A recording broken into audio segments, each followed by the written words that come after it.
Иметь в своей жизни хобби гораздо важнее, чем может показаться. Это один из ключевых элементов полноценной жизни. Разные люди, конечно же, могут любить разные виды деятельности, но по-настоящему насыщенная жизнь включает в себя хобби из трех категорий: физические упражнения, творчество и развитие интеллекта. Звучит как слишком много занятий на одного человека, но все это и есть в фотографии. И сейчас я расскажу, как это все работает. Конечно же, в самой своей основе фотография – это один из видов творчества. И когда в твоей жизни есть творчество, жизнь становится гораздо интересней. Бывают ситуации, когда мы не можем что-то выразить словами, а творчество дает нам такую возможность. Через звук, текст или фотографию. Это как открыть окно в комнате. Становится легче дышать. Творчество – это место, где можно ошибаться и пробовать. Это зона без оценок, где не важно, сколько тебе лет, и есть ли у тебя образование или опыт. Важно только то, что ты чувствуешь, и как ты можешь это показать. Мы сами устанавливаем свои правила и темп. И, возможно, самое главное, творчество дает смысл. Не что-то грандиозное, а ощущение, что ты не просто существуешь, но еще и создаешь. Тем не менее, фотография – это не только про эмоции. Это еще и мощная тренировка для нашего мозга. Фотография – это постоянное обучение, новые техники, оборудование, исследование чужих работ. И это так же важно, как заботиться о теле и эмоциях. Наш разум начинает угасать не от старости, а от того, что мы перестаем думать, учиться и удивляться.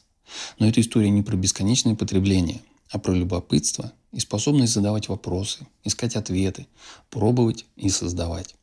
Так поддерживается гибкость мышления, и мы легче адаптируемся к переменам и трудностям. Умственная активность включается сама по себе, ведь мы не просто нажимаем на кнопку. Это постоянный процесс. Увидеть, проанализировать, выбрать и принять решение. Необычные ракурсы, свет, композиция – все это тренирует нашу креативность. А работа в таких быстрых жанрах, как стрит или документалка, очень хорошо развивает реакцию и способность быстро принимать решения. Это нагрузка на мозг, но в игровой форме. И не стоит забывать, что даже постобработка снимков – это постоянное аналитическое мышление, развитие вкуса и умение выделить главное. Многие недооценивают, насколько физически активным может быть фотограф.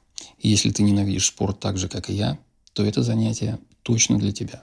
Я прекрасно понимаю, что спорт – это полезно и нужно, но мне скучно. Я не люблю какие-то действия, у которых нет видимой цели. Я не могу заставить себя бегать или даже пройти те самые 10 тысяч шагов в день. Просто потому, что это полезно. Но если мне нужно куда-то пойти, то я пройду и 10, и 20 тысяч, но не ради здоровья, а ради какого-то дела. Например, чтобы сделать несколько снимков. Уличная и городская фотография – это многочасовые прогулки в поисках снимков. И прогулки в итоге оказываются больше связаны с физической нагрузкой, а не с созданием снимков. Во время съемки легко набегает та самая умеренная физнагрузка, которую рекомендуют врачи, которая улучшает работу сердца. Конечно, ты не получишь от этого спортивную форму, но такие прогулки укрепят мышцы ног, позвоночник и суставы.